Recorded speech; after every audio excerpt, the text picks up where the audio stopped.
ঈদে যাত্রীবাহী যানবাহনের চাপ ও ফেরি সংকটের কারণে ভোলার ইলিশা ফেরিঘাটেই নষ্ট হচ্ছে লাখ লাখ টাকার তরমুজ।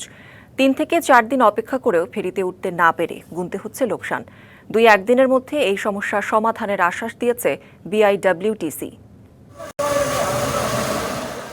চরফ্যাশন উপজেলার চলকর্মীর কৃষক মোহাম্মদ ফিরোজ ২,০০০-এরও বেশি তরমুজ নিয়ে কুমিল্লা যাওয়ার উদ্দেশ্যে ইলিশা ফেরিঘাটে এসেছেন ৪ দিন আগে, কিন্তু এখনও ফেরি পার হতে পারেনি।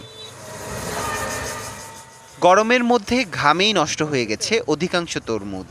আমরা গতকালকে আসলাম তরমুজ নিয়ে চরফ্যাশন থেকে, সিরিয়ালে আছি, আমাদের তরমুজ পচতেছে, পার ফালাইতেছি। যে কটা গাড়ি ঢুকা রয়েছে এই কটাই গাড়ি পার করতে পারতেছে না।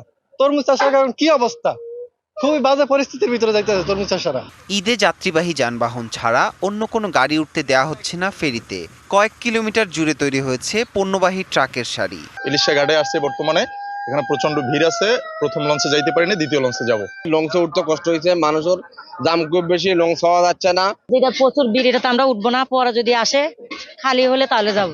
ট্রাক চালকদের অভিযোগ, ফেরিতে উঠতে অতিরিক্ত টাকা দাবি করছেন ইজারাদারের লোকজন। মানে তরমুজ পয়সা যাইতে আছে, হ্যাঁ পরে কালকে সান্দার জন্য এক ড্রাইভারের মারিয়া দাঁত দুইটা ফালাই দিছে। কালকে একটা গাড়ি ফেরি গাড়ি আইছে, ওড়ন ধরছে, হেয়ার লেগে স্পেশাল টাকা লিয়া বাইজা হেয়ার দাঁত ফালাই দিছে। Lily ultra soft serum gel, যা গভীর থেকে স্কিনে দেয় 3 গুণ সিরাম হাইড্রেশন। সিরাম জেল হাইড্রেশনে ব্রাইট থাকো সব সিজনে।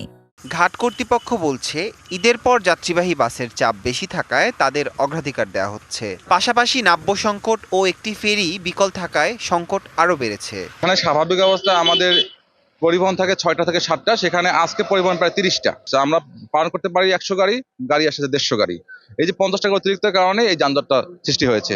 আমরা আমাদের ফেরি সমস্যা নিয়ে আমরা আমাদের ঊর্ধ্বতন কর্তৃপক্ষের কথা বলেছি, তারা আমাদের একটা ব্যবস্থা নিয়ে আমাদের ফেরি প্রেরণ করার জন্য ব্যবস্থা নেবেন। লোকসান কমাতে দ্রুত ফেরির সংখ্যা বাড়িয়ে পণ্যবাহী ট্রাক পারাপারের ব্যবস্থার দাবি কৃষক, ব্যবসায়ী ও ট্রাক চালকদের। DBC news desk.